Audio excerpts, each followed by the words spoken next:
গতকাল রাত্রে আর্জেন্টিনার খেলা দেখে ঘুম থেকে উঠতে উঠতে বেশ অনেকটাই দেরি হয়ে গিয়েছিল। ঘুম থেকে উঠে দেখি সকাল 7:30 বাজে। তো উঠেই দেখি বাইরে প্রচণ্ড বৃষ্টি হচ্ছিল।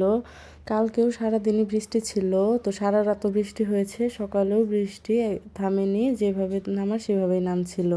এদিকে কালকে শাশুড়ি মা এনেছিল হচ্ছে 2টা কচু, তারপরে কচুর লতি, তো ওইগুলোই বসে কাটছিল।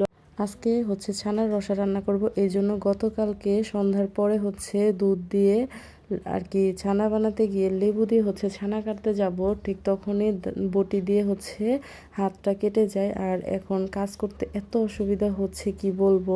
বিয়ের আগে তো হাত কেটে গেলে কখনো মানে ওই হাত দিয়ে কিছুই করতাম না, এমনকি মাই খাইয়ে দিত, হাত দিয়ে খেতেও হতো না, কিন্তু এখন তো সবই করতে হয়। আসলে মেয়েদের জীবনটাই এরকম।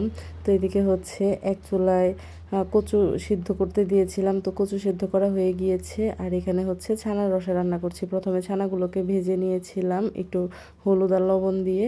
এরপরে যে আলু পটল দিয়ে এখন হচ্ছে ছানার রসাটা রান্না করে নিচ্ছি। তো আলু পটলটাও আগে ভালো করে ভেজে নিয়েছি, তারপর সমস্ত মশলা দিয়ে এখন হচ্ছে গরম মশলা আর ঘি দিয়ে রসাটা নামিয়ে নিলাম। এরপরে যে বিস্কিট খেয়ে নিলাম একটু।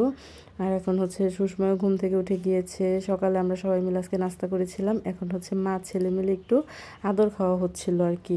আর এদিকে এত বৃষ্টি, যার কারণে শাশুড়ি মাও ফুল আনতে পারেনি, এই জন্য এখন স্নান করে আমি ফুল নিয়ে আসলাম নিচের থেকে। তবুও ফোঁটা ফোঁটা বৃষ্টি পড়ছিল। এরপরে বারান্দায়ও কিছু ফুল ফুটেছিল, ওইগুলো দিয়ে এখন হচ্ছে পূজাটা দিয়ে নিলাম।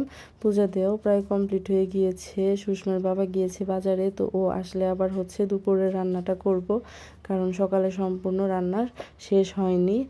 আমার পূজা দেওয়া শেষ হয়ে অনেকক্ষণ সুষমার সাথে খেলেছিলাম। তো এর মাঝে হচ্ছে সুষমার বাবা চলে এসেছে, আর গতকালকে আমার বাবা এসেছিল, তো উনিও সুষমার বাবার সাথে আর কি বাজারে গিয়েছিল।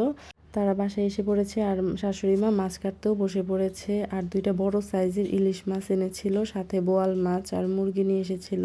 বৃষ্টির কারণে বেশি কিছু পাইনি, যা পেয়েছে তাই আর কি নিয়ে এসেছে। এখন হচ্ছে ইলিশ মাছগুলোকে ভেজে নিচ্ছি দুপুরে আর কি খাওয়ার জন্য। ইলিশ মাছ ভাজা আর মাথা দিয়ে হচ্ছে কচু শাক রান্না করব। সকালেই তো কচু শাকটা ভাপ দিয়ে রেখেছিলাম, এখন হচ্ছে শুধু রান্না করে নিব আর কি।